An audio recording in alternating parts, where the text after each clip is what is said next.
Magandang hapon. Update lang po sa aming ginagawa dito sa aming project. Sa kasalukuyan ay ito ongoing ang pagbubuga. Line pump po ito. Ito po makikita po natin, oh. Ayan, oh. Tubo po 'yan, oh. Naroon po yung yung pinaka line pump. So dito ibinubuga kung makikita natin. Ayan. Ngayon kausapin natin to ating mga kaibigan dito na okay lang ba ito kahit maulan? Sige lang kahit maulan. Okay lang ba kahit maulan? Laban naman. Laban.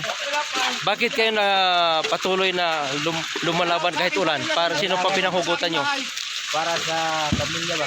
Para sa pamilya. Okay. Dito naman sa ating kaibigan dito sa kabila. Kaibigan, okay lang ba kahit ulan? Walang. Para bakit naging tayo matapang sa trabaho dahil para ano ba? Dahil kay kumpare. Hindi dahil kay kumpare. Para sa pamilya, no? Para sa pamilya. Yun. So ito, oh, masisipag itong mga kaibigan natin, oh. Talagang ay, yan yung kanilang pinuno dyan sa grupo, oh. Masipag. Ayan, oh. Pwede kayo mag-shoutout sa inyong pamilya at makikita nila yung gawa natin dito kahit ulan. Tuloy lang. Kailangan namin ng kape.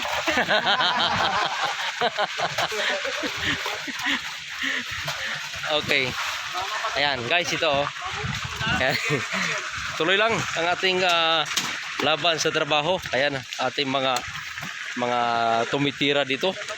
At silipin natin itong kabilang side. Itong kabilang side na buhusan na. Ito yun, oh. Kung mapapansin po natin, meron po mga polyethylene. Dahil medyo maulan, mabuti ngayon medyo tumigil na rin.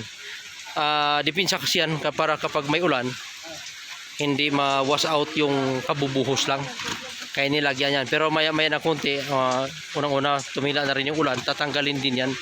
Tapos bubulihin din para maging maayos yung finish ng buhos. Yan, ating kaibigan, oh. Tuloy-tuloy lang.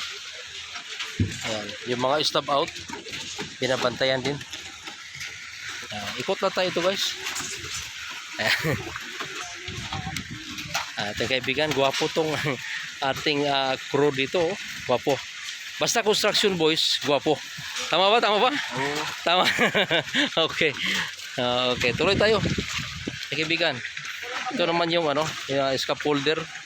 Binabantayan din yung mga perimeter dahil meron din mga nilalagay silang abang sa may bahagi na yan, mga tie rod, para doon sa envelope knittings. Dahil habang tumataas, kailangan merong knittings doon sa kabila o safety cuts.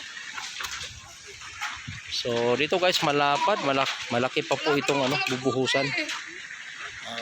Nasa kulang-kulang 200 cubic itong binubuhusan namin ngayon.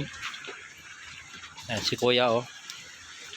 Nagdadala na siya ng pangkalaykay. Ayan. So ganoon lang guys. Sana wag po kayo magsawa at panoorin ang aming video. Ayan. Wala na pong ulan. Medyo maulap lang. Medyo mapags lang pero tumigil na rin ang ulan. Ayan. Magandang hapon po sa inyong lahat.